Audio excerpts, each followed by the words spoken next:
Following in the tradition of Archie Griffin, Ohio State Heisman Trophy winning running back Eddie George has returned to the university as an assistant vice president.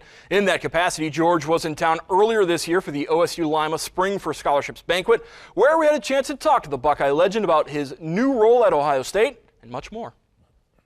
I came to the university as a student athlete, really athletics first, but I got an education, and now I can come back and bring along my experiences, my stories, and help engage the students and help them have a wonderful experience at Ohio State, through education, through fundraising, through a level of engagement that they would never have had with me while I was doing my playing days. So it's a real thrill for me, especially now, to be back to be engaged in this capacity. With only a few exceptions, the Buckeyes have been in the national title discussion every year since George came to Columbus. He says while fans look at the final game of the season, the team's focus is always simply on the next game and contending for the league title. And George believes the Buckeyes have the backfield to do just that this season. I think this has the potential to be one of the best backfields in the country.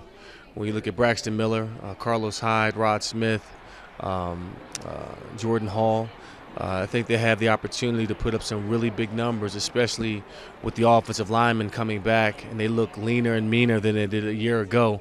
And they're playing with an attitude, and I fully expect them to have a great year now that's been a full year in the system, and now they're getting another full off season, so they know what to expect. So now they have ownership in the program. As for Urban Meyer, George says a brief conversation he had 5 years ago with the then Florida head coach sticks in his mind. He said if there was one job that I would want to take, because Ohio State was playing LSU at the time, he said it would be Ohio State, and I thought it was like, okay, whatever.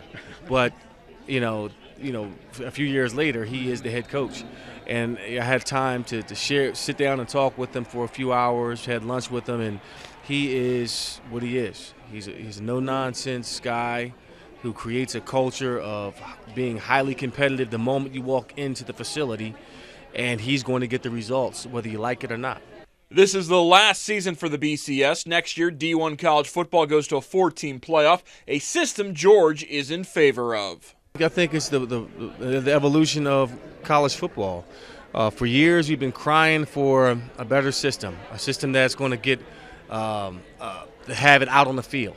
Not allow computers or coaches decide who the champion is going to be. It's not a perfect system because, of course, you're always going to have that fifth team that's out that's saying, hey, we deserve to be in the national championship picture as well. But I think 4 is a good number starting out. And I think as we look at the model and we look at how it works, you work out the kinks in it, we can move it forward, push it forward maybe to 8 teams. But I like where it's going right now.